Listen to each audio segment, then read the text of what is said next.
ये देखिए एग्जाम्पल 2, एक इंपॉर्टेंट एग्जाम्पल है, ठीक है, बहुत ध्यान समझना।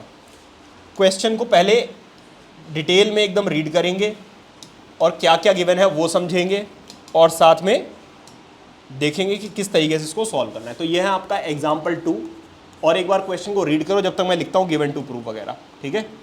एक बार खुद से रीड करके समझने की कोशिश करो।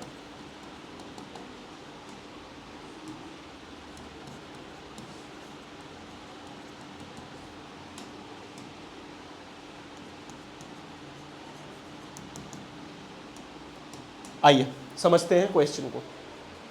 वो आपसे कह रहे हैं भाई ये तो आपको एक फिगर दी हुई है, ठीक है, रे ओ एस आपको एक लाइन नजर आ रही होगी और पी ओ क्यू एक लाइन है।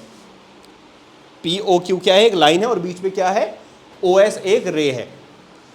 अब वो आपसे कह रहे हैं रे ओ आर, मतलब कि ये वाली रे ये इसको बाइसेक्ट कर रही है, और ओ टी जो है वो इसको बाइसेक्ट कर रही है। कहां गया?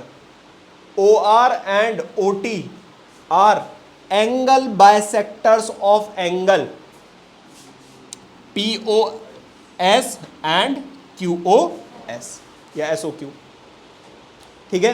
अब वो कह रहे रिस्पेक्टिवली, अब वो कह रहे इफ पी ओ एस, उन्होंने खुद बोल दिया है पी ओ एस कितना है? X, find angle R O T. समझ आ रही बात यानी? अब ध्यान समझिएगा, हमें क्या क्या दिया हुआ है? हमें दिया हुआ है एक तो P O Q is a line, और साथ के साथ हमें दिया हुआ है O R and O T bisects angle कौन कौन सा? पी ओ एस एंड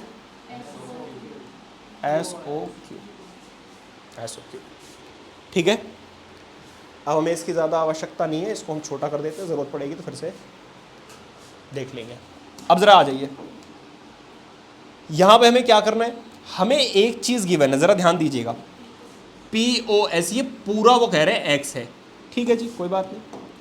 तो हमें प्रूफ क्या करना है? हमें प्रूफ करना है एंगल आर ओ टी, हमें ये प्रूफ करना है, ठीक है। मैं कह रहा हूँ जी angle P O S plus angle S O Q, ये दोनों एंगलों का सम कितना है? भाई ये पूरा x और ये उधर वाला एस ओ क्यू, इन टू एंगल्स का तो सम 180 है या नहीं है? रीजन क्या है?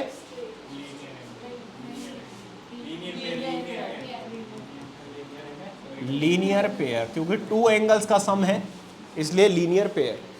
अब हमारे पास इसकी वैल्यू है x, तो इसको पुट कर दिया।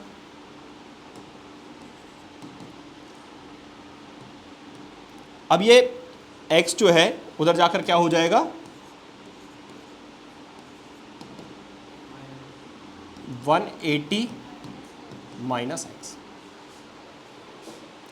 अब हमारे पास दोनों एंगल्स आ चुके हैं, ये पूरा है x और ये पूरा है हमारे पास 180 माइनस एक्स। क्या इतनी बात समझ आ रही है?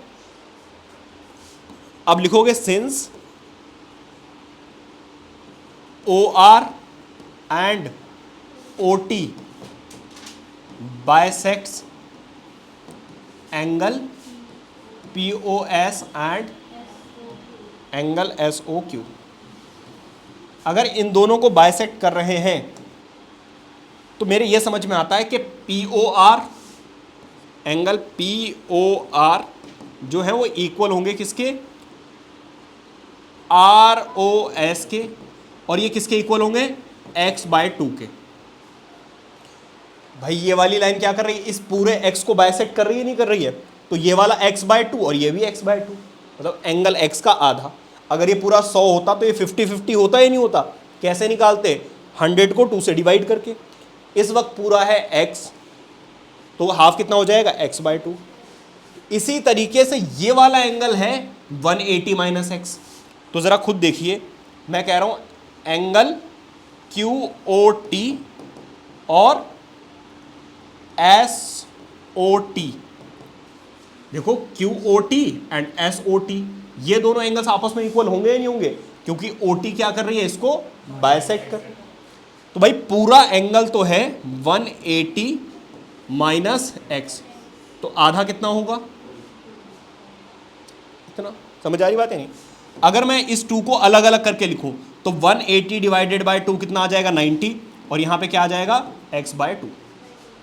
भाई इसके नीचे 2 अलग से लिख दिया, इसके नीचे 2 अलग से लिख दिया। जब मैं डिवाइड करूंगा, अलग अलग करूंगा, तो 180 डिवाइडेड बाय 2 आपको कितना देगा, 90, और x/2 आपको क्या देगा, x/2। अब हमें निकालने के लिए बोला है उन्होंने एंगल ROT। ROT भाई ROT कैसे मिल सकता है, अगर मैं ROS में, एंगल ROS में क्या ऐड कर दूं, SOT ऐड कर दूं, तो बात बन जाएगी या नहीं बन जाएगी। बस इतना ही कर रहा हूं फिर मैं। जब इतने से ही बात बन जाएगी फिर क्यों ज़्यादा परेशान होना। ये कितना है, ROS x/2 प्लस SOT कितना है, अब देखो कितना आसान हो गया, x/2 से x/2 गया, ROT कितना आ गया, ऐसे करता है। बताओ बात समझ आई। तो एक इंपॉर्टेंट क्वेश्चन है, क्योंकि आपको डायरेक्टली वैल्यूज नहीं दी हुई है, आपको वेरिएबल की टर्म्स में ही उसको हाफ करके लिखना होता है। समझ आ गई बात, यानी नोट करो। नेक्स्ट